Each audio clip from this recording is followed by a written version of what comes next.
Les céphalosporines.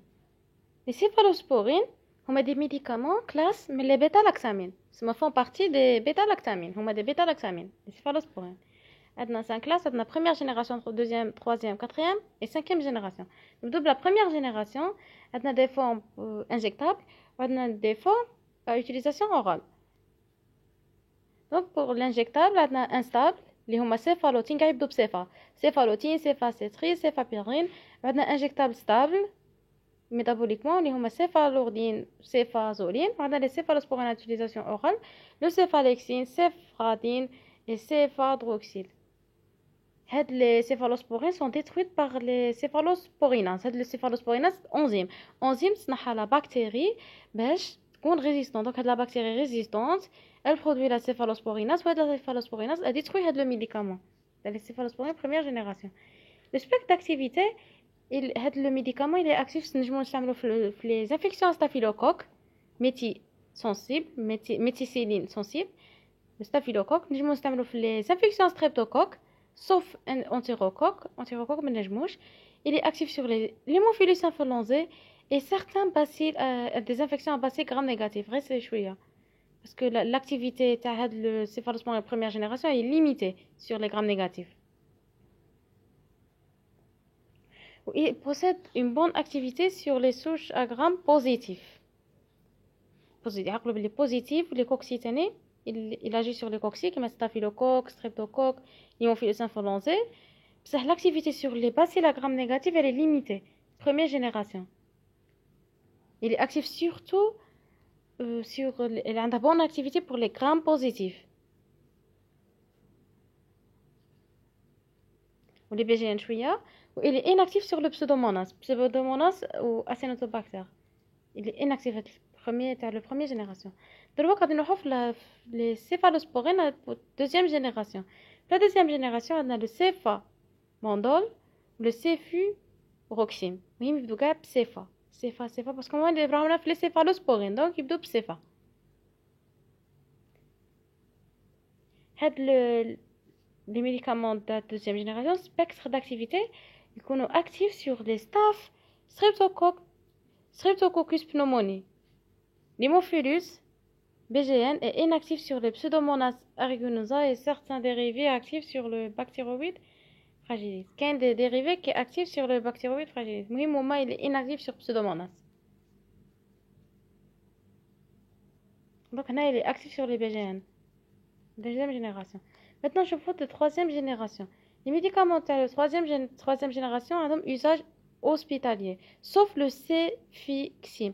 Le communauté, le milieu normal, nous mettons le malade et le cefixime. Les autres médicaments pour usage hospitalier. On a la troisième génération.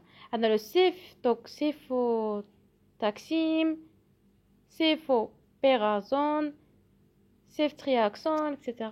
Muhim, quelle est la forme cefixime par voie orale. Les gens utilisent le milieu communautaire, en dehors des milieux hospitaliers. Les autres usage hospitalier troisième génération. Le spectre d'activité large, un large spectre. Troisième, céphalosporine de troisième génération. Ce sont des antibiotiques à large spectre. Ils agissent aussi, bien sûr, sur les bactéries à gram négatif que sur les bactéries à gram positif. C'est surtout pour les grammes négatifs. Il agit sur les coccigrammes positifs, sauf l'antirocoque. Sur les BLSE, non. Les BLSE sont résistants aux céphalosporines de troisième génération. Le ceftazidime et le cefopérazone sont actifs sur le Pseudomonas aeruginosa et Acinetobacter, les deux médicaments. Ceftazidime et cefopérazone. Les autres là. Maintenant, on a la quatrième génération. Les médicaments de la quatrième génération, usage hospitalier. On a le cefepime ou le cepirom.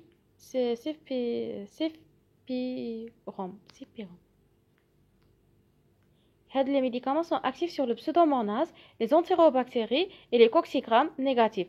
L'intérêt, c'est pour les infections à BGN résistant aux autres céphalosporines.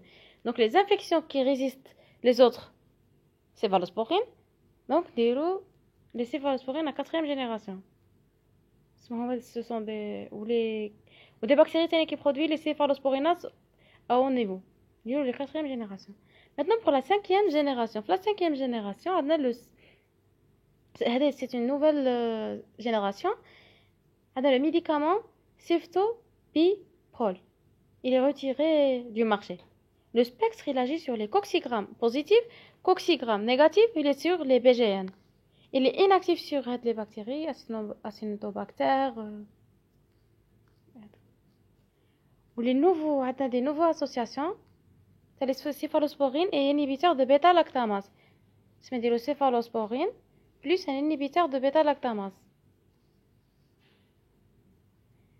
Les associations ont le céphtalozane plus tazobactam. Tazobactam, c'est un inhibiteur de bêta-lactamase qui inhibe la production de le bêta-lactamase. Parce que le bêta-lactamase est détruit de bêta-lactamine. Oui, maintenant, l'association, c'est pour les entérobactéries BLSE. Et le pseudomonas aeruginosa. Et l'association ceftazidime et avibactam, c'est pour les entérobactéries productrices de carbapénémase. Donc, on a un résumé sur les céphalosporines.